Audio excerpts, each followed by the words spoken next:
Гэтая неверагодная гісторыя здарылася ў Нью-Йорку. У канцы 70-х гадоў мінулага стагоддзя у штаб-кватэры Арганізацыі Аб'яднаных Нацый, дзе Савецкі Саюз вёў няроўнае змаганне з сусветным імперыялізмам. Перад намі дэлегацыя савецкай Беларусі. Яна чакае рашучага ўдару, які зараз нанясе па імперыялістах міністр замежных справаў СССР Андрэй Грамыка. Вось ён раскланьваецца з ідэалагічнымі ворагамі. Трэба сказаць, што праект рэзалюцыі атрымаўся занадта доўгі, і пакуль Грамыка яго агучваў, адбылося жахлівае. Кіраўнік беларускай дэлегацыі задрамаў. А калі прачнуўся, нечакана для самога сябе з перапуду прагаласаваў супраць. Гэта быў адзіны ў гісторыі выпадак, калі дэлегацыя БССР выступіла супраць Савецкага Саюзу. Я найперш хочу звярнуцца да тых, хто ўчора упершыню ў сваім жыцці выйшаў на плошчу. Да тых, хто ўчора пераадолеў свой страх. Не бойцеся! Не бойцеся любіць Беларусь! Не бойцеся любіць нашу радзіму! У нас, беларусаў, еўрапейская гісторыя, і гэта робіць непазбежнай нашу еўрапейскую будучыню.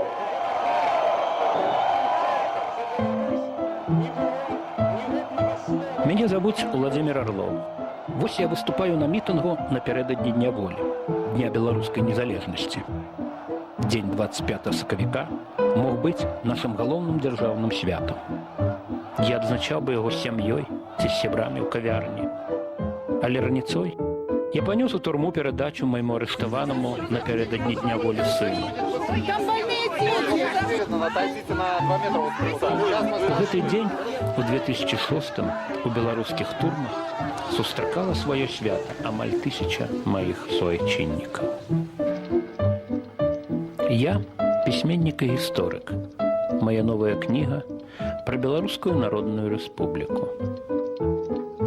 Яе гісторыя пачалася, калі ў Еўропе бушавала Першая сусветная вайна.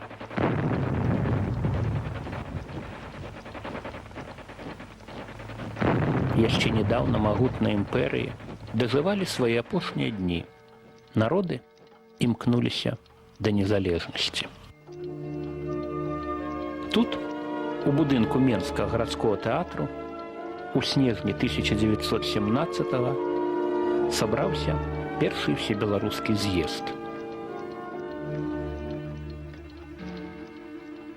На ім прагучаў заклік: «Няхай жыве Беларуская Народная Рэспубліка».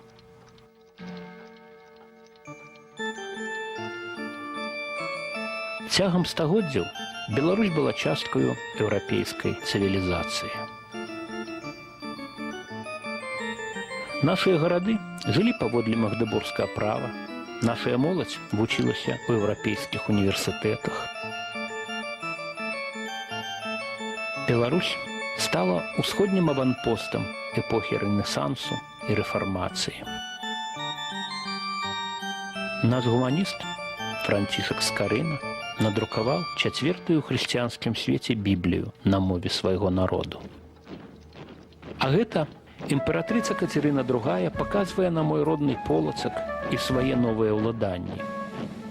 Пры канцы 18 стагоддзя Беларусь была акупаваная і далучаная да расійскай імперыі. Гэта быў зусім іншы свет, дзе беларусаў не прызнавалі асобным народам, а нашую мову забаранілі. За адно непоўнае стагоддзя продкі тройчы паўставалі, каб вярнуцца ў Еўропу.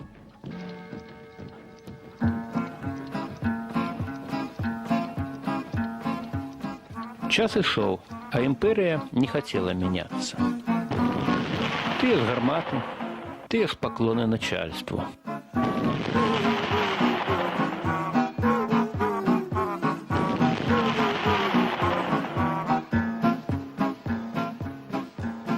Імперія не хацела мяняцца, але давялося.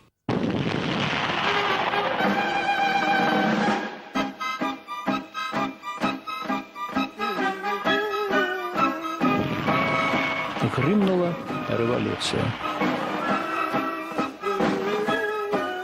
У тым кіпучым віры мацнелі нацыянальныя рухі і нараджаліся новыя дзяржавы. Мінск, 1917 год. Толькі на першы погляд тут усё ціха і спакойна. На першы ўсебеларускі з'езд прыехала амаль 2000 дэлегатаў.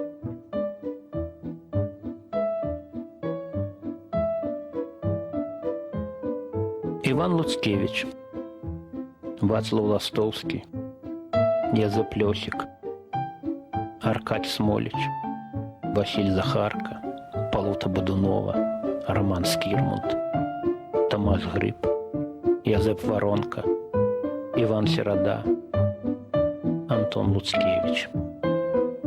Гэтыя імёны стануць легендарнымі, а затым на доўгія дзесяцігоддзі трапяць пад забарону. 2000 дэлегатаў. Ужо адно гэта, вядома ж, напалохала бальшавікоў. З'езд разагналі, незалежнікі перайшлі на нелегальнае становішча. Тым часам большая частка Беларусі захопленая немцамі. Запомніце гэты твар. Чечерин, савецкі наркам замежных справаў.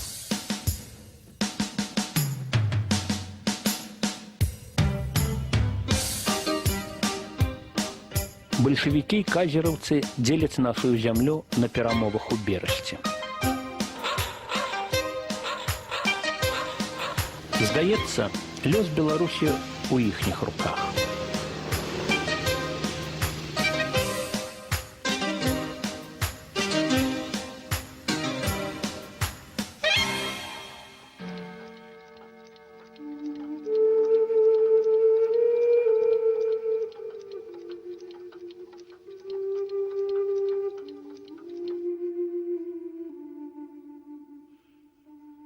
Паводле берасцейскага трактату Нямецчына абавязваецца не падтрымліваць новых дзяржаўных утварэнняў на тэрыторыі былой расійскай імперыі. Але яе вялікасць гісторыя сведчыць, што ў такія моманты заўсёды знаходзяцца людзі, здольныя ўзяць адказнасць за лёс нацыі на сябе.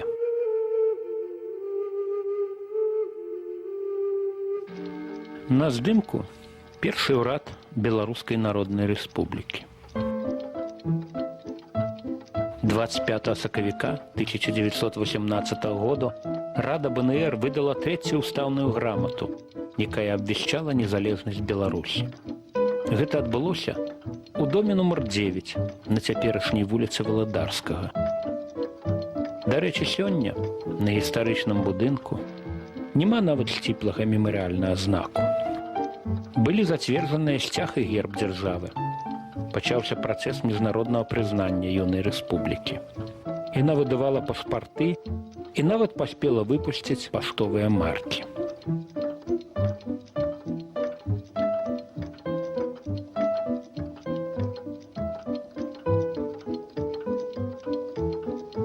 Заняўшы Менск, немцы першым чынам сканфіскавалі грашовую касу беларускага ўраду.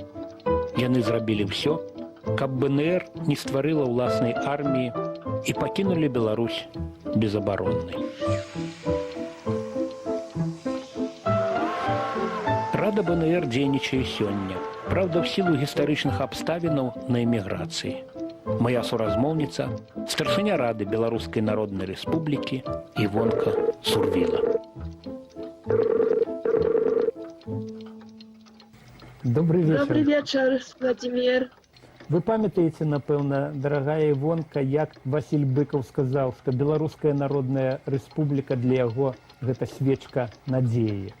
А што для вас БНР? Таксама я думаю, што гэта найбольшая каштоўнасць, якую мы маем. Магчыма, акт 20 сакавіка найважнейшы дакумент у нашай гісторыі.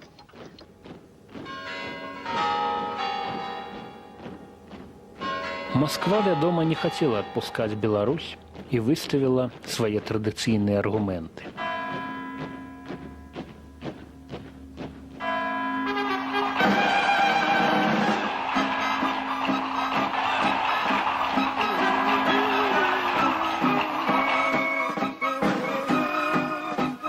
Але бальшавікі мусілі лічыцца з воляю беларусаў да незалежнасці і далі дазвол на стварэнне марыянеткавай БССР.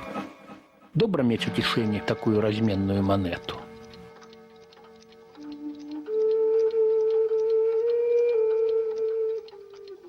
Гісторыя схільная паўтарацца. І яна паўтарылася праз 3 чвэрткі стагоддзя. Першы прэзідэнт Беларусі, Александр Лукашенко, змяніў нацыянальную сімволіку на злёгку адрэдагаваную савецкую. Яму тады мроіўся Крэмль, новы саюз, дзе ён будзе на першай ролі.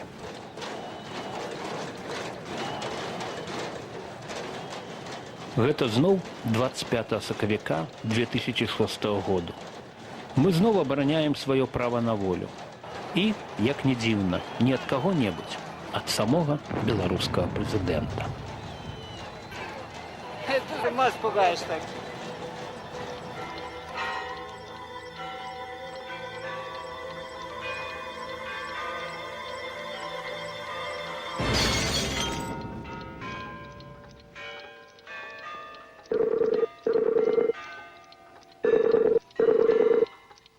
Сергей, у твоім уяўленні гэты чалавек можа калі-небудзь зразумець, што 25 сакавіка гэта ягонае свята, бо калі б не БНР, не было б БССР, не было б і Рэспублікі Беларусь, і ўрэшце не было б ягонай сённяшняй пасады.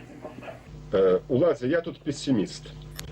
Я памятаю, як себе Лукашенко паводзіў у парламенце, ён проста арганічна не прымаў ні беларускую мову, ні беларускую культуру, ні саму ідэю незалежнасці.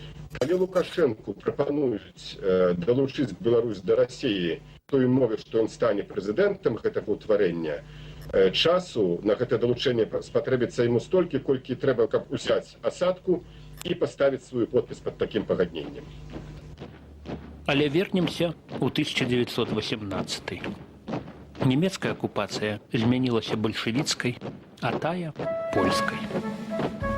Начальнік адроджанай польскай дзяржавы Юзеф Пілсудскі. На пачатку ён абяцаў польска-беларускую федэрацыю і жыццё як вольны з вольным, але хутка забыўся пра гэта. Стварэнне беларускага войска таксама не ўваходзіла ў ягоныя пляны. Тым больш правыя колы Польшчы адкрыта называлі нашыя землі сваімі ўсходнімі крэсамі.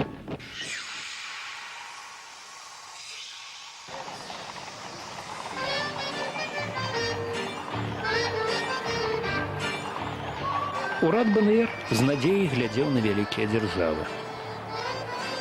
Лёс пасляваеннай Еўропы вырашала Парыжская мірная канферэнцыя.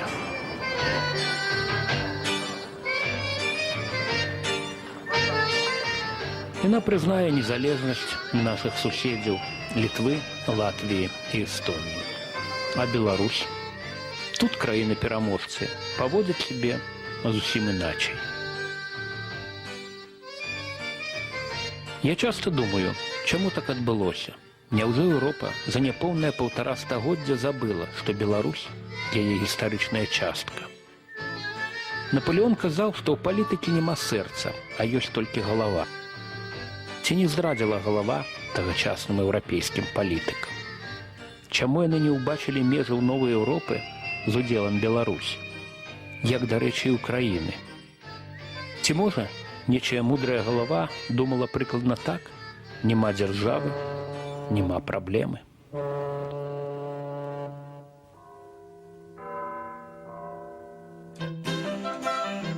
Увосень 1920-го у Рызе будучая армія незалежнай Латвіі вучылася маршыраваць крок у крок. А побач ішлі мірныя перамовы Польшчы з бальшавіцкай Расіяй. Масква абвясціла аб згодзе перадаць Варшаве всю Беларусь у абмен на прызнанне савецкай Украіны. Праўда, нейкая польская галава слушна разважыла, што такім кавалкам можна і падавіцца. Забралі палову. –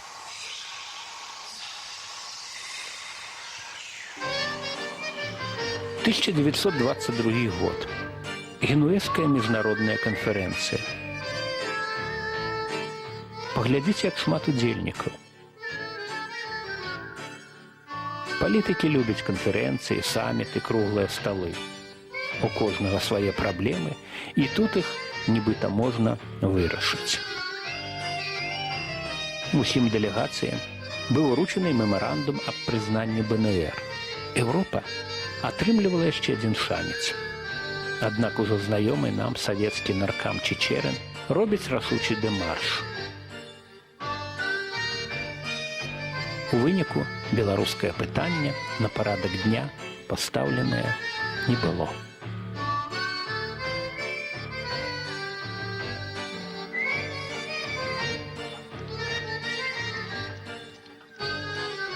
Межа паміж Польшчай і Савецкім Саюзам праходзіла вось тут. Менск быў памежным горадам. У кагосьці узнікла ідэя паставіць на даху Менскага опернага тэатру 60-метровую статую Сталіна. Аднак да мяжы было ўсяго пару дзесяткаў кіламетраў, і правадыра народаў магла расстраляць далёкабойная артылерыя падступных ворагаў. Таму ад геніяльнай ідэі давялося адмовіцца.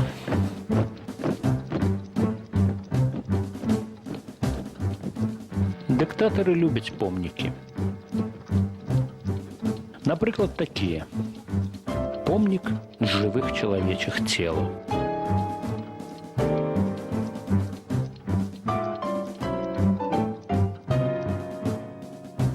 Праўда, тыранаў больш цікавяць чалавечыя душы. Уяўляеце помнік з мільёнаў чалавечых душ?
Няцяжка здагадацца, які лёс чакаў беларускіх незалежнікаў у сталінскай імперыі.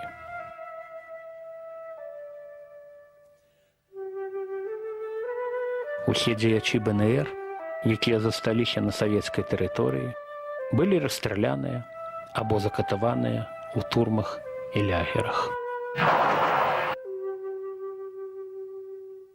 Іван Серада бясследна знік у 43-м. Палута Будунова, расстраляная ў 38-м. Вацлаў Ластоўскі, расстраляны ў 38-м. Язэп Лёсік памёр у турме ў 40-м. Аркадь Смоліч, расстраляны ў 38-м. Роман Скірмут, расстраляны ў 39-м.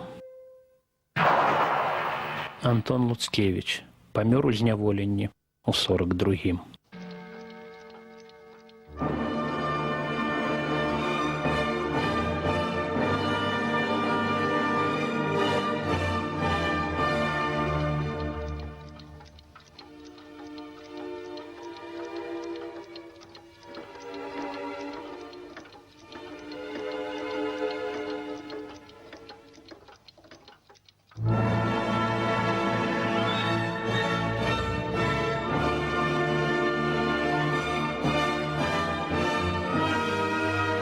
Я гісторык, і ў мяне нярэдка пытаюцца, а што было б, каб 90 гадоў таму Еўропа прызнала незалежныя Беларусь і Украіну.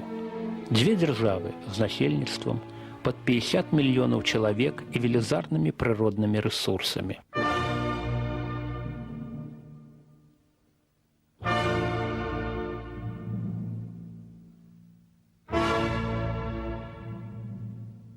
Адзін мой калега ўпэўнены, што тады, у нашым мінулым, была б толькі адна сусветная вайна.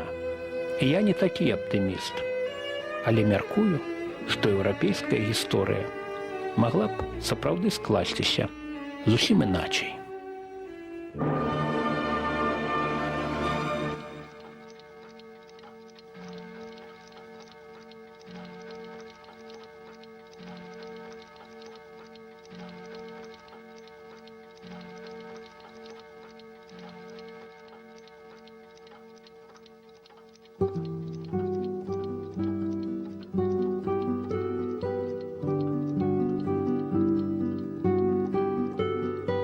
У 91-м Савецкі Саюз кануў у лету, і на палітычнай мапе свету з'явілася Рэспубліка Беларусь. Вось так мы святкавалі Дзень волі, Дзень Беларускай Народнай Рэспублікі ў 93-м. Нарэшце краіна пачала ўшаноўваць бацькоў незалежнасці.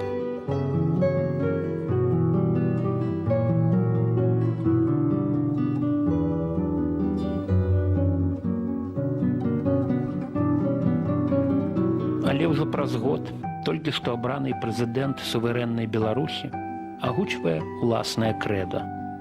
Я свой народ за цывілізаваным светам не павяду. Мы марылі пра будучыню, але надышло мінулае. Аднак мы хочам для сябе і нашых дзяцей будучыні. У той дзень, 25 сакавіка 2006-го, мы з сябрамі згадвалі пра тое, што Беларусь адмовілася ад ядзернай зброі. Тады ЗША, Великабрытанія і Расія абавязаліся быць гарантамі незалежнасці нашай краіны. Сергей, на твою думку, як выконваюцца гэтыя абавязкі? Што мы бачым? Пачатак 21-го стагоддзя, прэзідэнт Расійскай Федэрацыі Пуцін, адзін з гарантаў незалежнасці Беларусі, наўпрост прапановвае Лукашэнку далучыцца да Расійскай Федэрацыі 6 суб'ектамі федэрацыі, фактычна ўвайсці ў склад Расіі. А як рэагуюць Злучаныя Штаты і Брытанія? Лондан не рэагуе ніяк. Поўнае маўчанне. Вашынгтон таксама не рэагуе ніяк. Няўжо і праз 90 гадоў у нечай галаве варушыцца гэтая ўтульная думка. Няма дзяржавы, няма праблемы. На шчасце, у еўрапейскіх галовах жывуць і іншыя думкі. Я ўспамінаю словы Вацлава Гавала аб тым, што без Беларусі і Украіны канфігурацыю дэмакратычнай Еўропы нельга лічыць завершанай.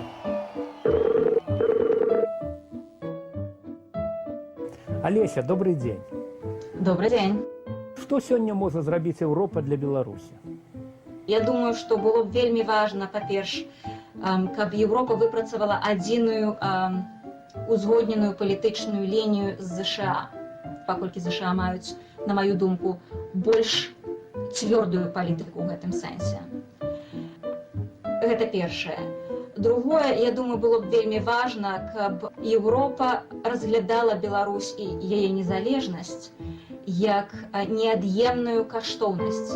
Хіба толькі што краіны Еўропы, якія перажылі савецкую акупацыю, разумеюць нашу сітуацыю. Тыя, якія не перажылі савецкай акупацыі, для іх цяжэй. Яны больш аперуюць на ўзроўні сваіх геапалітычных, эканамічных інтарэсаў, якія асабліва не звяртаюць увагі на маленькія краіны, як Беларусь. А што табе надае веры ў дэмакратычную будучыню Беларусі? Тое, што мы зараз маем вялізную колькасць маладых людзей, якія бачаць пераемнасць гэтых ідэалаў ад часоў 1918 года да цяперашніх, якія бачаць як бы пераемнасць шляху, гэта вялізнае дасягненне, это вялікае спадзяванне для мяне, што все гэтыя гады, все тое змаганне, вся тая кроў, якая была пралітая, яна не была дарма пралітая. І для мяне гэта найбольшая адзнака таго, што наша справа прынясе плён. Я ведаю, што сярод гэтай моладзі будучы прэзідэнт маёй краіны, той Беларусі, дэлегацыя якой не задрэмне на сесіі ААН, таму што будзе адстойваць там свае нацыянальныя інтарэсы.